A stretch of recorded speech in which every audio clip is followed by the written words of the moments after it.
নমস্কার, আমি রাখি। আমার নতুন আরও একটি ব্লগে আপনাদের সবাইকে স্বাগত জানিয়ে আজকের ব্লগটি শুরু করলাম। কেমন আছেন আপনারা সবাই? আশা করছি ভালো আছেন আর আমরাও বেশ ভালো রয়েছি। এখন বাজে বেলা ২টো মতন। আপনাদেরকে সাথে নিয়েই ব্লগটা শুরু করলাম। কালকের ব্লগে আপনাদের বলেছিলাম সন্ধ্যাবেলা থেকে আমার ভীষণ মাথায় যন্ত্রণা শুরু হয়েছিল। আর সেই যন্ত্রণা একদম কমেনি। রাত পর্যন্ত ছিল। আবার সকালে উঠেও দেখছি মাথা ব্যথা ভীষণ হচ্ছিল। তো সেই জন্য না আমি সকাল থেকে কোনো রকম কোনো কাজকর্ম, ব্লগ কিছুই শ্যুট করিনি। আর কাজকর্মও সেভাবে কিছু করিনি। শুধু ভাতটা আমি করেছিলাম। আর মা রান্না করে ভাইকে দিয়ে এই যে তরকারি পাঠিয়ে দিয়েছে। এখন এই যে দুজনে মিলে খাওয়া-দাওয়া করব আমি আর বিবেক। তারপরে আর কি সংসারের কাজবাজ করব। অনেক কাজ পড়ে রয়েছে। আর মা এই যে রান্না করে পাঠিয়েছে কচুর শাক, সাথে করেছে হচ্ছে ওই কচুর গাঁঠি দিয়ে আর মাছের মাথা দিয়ে একটা তরকারি, আর ওই দিকটাতে কলা পাতায় মাছ করে তারপরে মা পাঠিয়েছে আর কি। তো মা জানে যে আমি এইসব রান্নাগুলো ভীষণ ভালোবাসি খেতে, ওই জন্য আমার পছন্দেরই রান্না করে দিয়ে পাঠিয়েছে। মায়ের জায়গাটা পৃথিবীতে কেউ নিতে পারে না। আর কষ্ট বলুন, দুঃখ বলুন, সমস্ত কিছু শুধু ওই মাই বোঝে। মায়ের কাছে গিয়ে যে কথাগুলো বলা যায় বা মাকে বলতেও হয় না, মা বলার আগেই সমস্ত জিনিস বুঝে যায় যে কখন কি প্রয়োজন বা কখন কি করতে হবে। মায়ের জায়গাটা কেউ কখনো নিতে পারেনি, আর জীবনে হয়তো কেউ কখনো নিতেও পারবে না। প্রত্যেকটা মা তার সন্তানের ব্যথা যে কীভাবে বুঝতে পারে সেটা একমাত্র মাই জানে। চলুন তাহলে মা যা যা রান্না করেছে সেগুলো দিয়ে এবার তৃপ্তি করে ভাতটা খাওয়া যাক। খাওয়া দাওয়া কমপ্লিট করে তারপরে একটুখানি রেস্ট নিয়েছিলাম আধা ঘন্টা মতন। আর এখন বাজছে প্রায় ওই 3:30 মতন। আর ঘর বাড়ির অবস্থা ভীষণ খারাপ, চারোদিকে জিনিসপত্র সমস্ত ছড়িয়ে ছিটিয়ে রয়েছে। এরপরে চলুন একে একে করে সমস্তটা গুছিয়ে রাখি। শরীরটা যেহেতু ভালো ছিল না সেই জন্য কোনো কাজকর্মই করিনি, সব কিছু কাজ বাজ সব পড়ে রয়েছে। এরপরে ওই এক এক করে সব গুছিয়ে নেব। মেশিনে কয়েকটা কাপড় জামা দিয়েছিলাম, সেইগুলো এই যে মিলে দিয়েছিলাম। আর এইগুলো এখন তুলে নিয়ে তারপরে ভাঁজ করে রেখে দেবো। আর এখন এই যে দেখেছেন বাইরেটা কত রোদ রয়েছে, এখন বাজে বেলা 4টে মতন। তো এখনও পর্যন্ত রোদ পড়েনি। আর যেহেতু এখন গরম তো সেই জন্য 5:30 5টা পর্যন্ত এখানটাতে রোদ থাকে। আর এই বেলকনিতে ভীষণ রোদ পায়, ওই জন্য গাছগুলোও ভালো হয়। আপনারা অনেকেই জিজ্ঞাসা করেন যে দিদি তুমি গাছে কি খাবার দাও বা গাছে কি দাও যে তোমার গাছগুলো এত সুন্দর হয়। সেরকম কিছুই দিই না গো, মাঝে মধ্যে একটু সার দিই। তাছাড়া সেভাবে গাছের যত্ন তো এখন আর করাই হয় না। গরমে নিজেরই যত্ন করতে পারছি না, আর গাছের যত্ন কি করব বলুন তো। তবে জানেন তো বেশ কিছুদিন হয়েছে গাছে কোনো খাবার দাবারও দেওয়া হয়নি, গাছগুলোর যত্নও সেভাবে কিছু করা হয়নি। তো একটু গরমটা কমলে পরেই আমি যাব নার্সারিতে, গিয়ে কিছু গাছের খাবার নিয়ে আসব। আর একটুখানি সার মাটি এই সমস্ত দিয়ে গাছের গোড়াগুলো একটু খুঁচে দিতে হবে।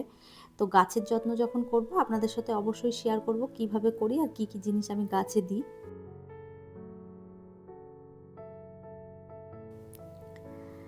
আর এই তো যে কটা কাপড় চোপড় তুলে নিয়ে এসেছিলাম সেগুলো এখন এই যে একে একে করে ভাঁজ করে নিচ্ছি। সঙ্গে সঙ্গে ভাঁজ করে নিলে না বেশ ভালো হয়, জায়গা জিনিস জায়গায় থেকে যায়। আর নাহলে দেখা যায় কাপড়গুলো এদিক সেদিক গড়াতে গড়াতে আর কুঁচকে গেলে না তখন আর ভালো ভাঁজ করা যায় না। ওই জন্য আমি চেষ্টা করি যখনকার কাপড় তখনই ভাঁজ করে নিতে। মাঝে মাঝে তো আমি বেলকনিতে দাঁড়িয়েই কাপড় ভাঁজ করে করে এক একটা তুলি। তাতে কি হয় আমার আরও বেশি সুবিধা হয়, একটা করে ভাঁজ করি আর ওই মেশিনটার উপরে রাখি। তো ওইভাবেও আমি মাঝে মাঝে ভাঁজ করে নিয়ে আসি যখন বিকেলবেলার দিকে আর কি কাপড় ভাঁজ করি। ওখানটায় দাঁড়িয়ে বাইরের দৃশ্য দেখতেও ভালো লাগে আর কাপড়গুলো এক এক করে ভাঁজ করাও হয়ে যায়। তো এই যে সবকটা কাপড় ভাঁজ করে নিয়েছি, এরপরে চলুন জায়গা মতন সব রেখে দিই। বিবেকের এই ড্রয়ারটাতেই কাপড় রেখে দিই, আর ও যখন কাপড়গুলো নিতে যায় তখন এলোমেলো করে ফেলে। তো আমি যখন আবারও কাপড় রাখি তখন আবার সরিয়ে ঠিক করে রেখে দিই। তো ওই জন্য এই জায়গাগুলো বেশ গোছানোই থাকে।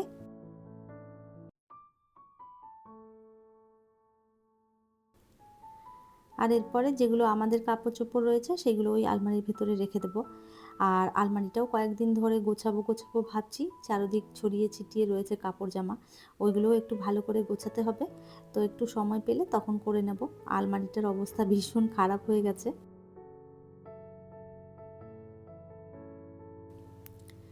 আর এই যে দেখুন বিবেক সারাদিন বসে বসে কাগজ কাটতে থাকে, এটা সেটা বানাতে থাকে, ওই জন্য না আরও বেশি ঘর নোংরা হয়।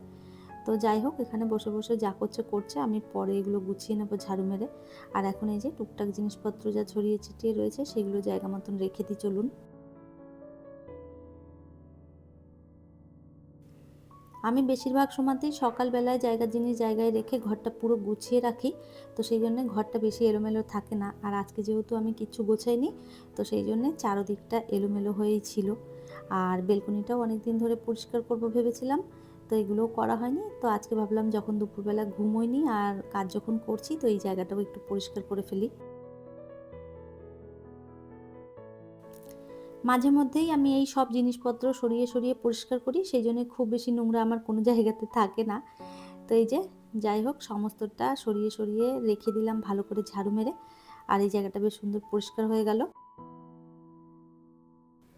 সমৃদ্ধিকা বোন আমাকে কমেন্ট করেছে, খুব ভালো লাগলো, গত দুদিন খুব ব্যস্ত ছিলাম, সেই সব ভিডিও আজ একসাথে দেখলাম।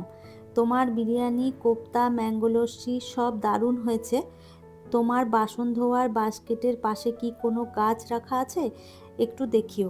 থ্যাংক ইউ সো মাচ বোন, এত সুন্দর একটা কমেন্ট করার জন্য। হ্যাঁ গো, ওই মাইক্রো ওভেনটার পাশে একটা আর্টিফিশিয়াল গাছ রাখা রয়েছে। নেক্সট ব্লগে আমি তোমাকে ওটা দেখিয়ে দেব। কেকা বোন আমাকে কমেন্ট করেছে, আপনার নতুন ফ্ল্যাটের ট্যুর দিন, খুব ভালো লাগে দেখতে আপনার blog. Thank you so much, এভাবেই পাশে থাকবেন, অবশ্যই দেব কয়েকদিন পরে। একটু গরমটা কমে যাক, তারপরেই একটা ট্যুর ভিডিও দেব। অনেকেই আপনারা রিকোয়েস্ট করেছেন, আমার নতুন ফ্ল্যাটের ট্যুর দেখতে চেয়েছেন, মাথায় রয়েছে, তবে সময় করে উঠতে পারছি না, কিছুদিনের মধ্যেই দিয়ে দেওয়ার চেষ্টা করব। প্রেয়াস কর্মকার আমাকে কমেন্ট করেছে, তোমার সব কাজগুলোই ভালো হয়, আর তোমার কড়াইটা কিসের? থ্যাংক ইউ সো মাচ এত সুন্দর একটা কমেন্ট করার জন্য। আমার কড়াইটা হচ্ছে স্টিলের কড়াই। আপনারা আরও অনেকেই কমেন্ট করেছেন, আপনাদের প্রত্যেককেই জানাই অসংখ্য অসংখ্য ধন্যবাদ। এভাবেই সবাই পাশে থাকবেন। যাই হোক, সন্ধে হয়ে যাওয়ার পর সন্ধেবাতি দেখিয়ে দিয়ে তারপরে আমি এই যে সন্ধেবেলার কিছু নাস্তা বানাতে এলাম। আজকে বানাচ্ছি ফ্রেঞ্চ ফ্রাই, আর সাথে বানাবো কোল্ড কফি। তো ফ্রেঞ্চ ফ্রাইয়ের জন্য আলুটা আগে সিদ্ধ করে নিয়েছিলাম, আর এরপরে কর্নফ্লোর আর গোলমরিচ দিয়ে নুন হলুদ দিয়ে মেখে নিয়েছি, এরপরে তেলে ফ্রাই করে নেব। ফ্রেঞ্চ ফ্রাই বানাতে গেলে একটুখানি পাতলা পাতলা করে আলুগুলো কাটলে ভালো হয়, তবে আমি একটু মোটাই কেটে ফেলেছিলাম, সেই জন্য ক্রিস্পিটা একটু কম হয়েছিল। এর আগের দিন ভেজেছিলাম, সেগুলো একটু পাতলা করে কেটেছিলাম, সেটা বেশ খেতে ভালো হয়েছিল। তো যাই হোক, এদিকে আলুটা ফ্রাই হতে থাকুক, ততক্ষণে চলুন কোল্ড কফিটা বানিয়ে ফেলি। আজ আমি বাড়িতেই বানাচ্ছি কোল্ড কফি। এর আগে একদিন বানিয়েছিলাম, খেতে বেশ ভালোই হয়েছিল, ওই জন্য ভাবলাম আরও একবার বানাই। তো আপনাদের সঙ্গেও এই যে শেয়ার করলাম। তো এইভাবে কোল্ড কফি বানালে না ভীষণ ভালো হয় খেতে, আপনারাও বাড়িতে ট্রাই করে দেখতে পারেন। আর যদি আপনারা দেখতে চান ডিটেলসে কিভাবে বানিয়েছি, তো পরে আপনাদের সঙ্গে আবারও শেয়ার করব।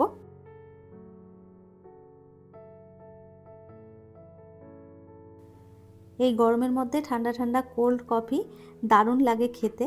তো এই যে কোল্ড কফি বানিয়ে নিয়েছি, সাথে এই যে ফ্রেঞ্চ ফ্রাইও হয়ে গেছে। তাহলে চলুন, আমার আজকের ভিডিওটা এই পর্যন্তই, ফিরবো নতুন ব্লগ নিয়ে। ততক্ষণের জন্য সবাই ভালো থাকবেন, সুস্থ থাকবেন, আবারও দেখা হবে নতুন একটি ব্লগে।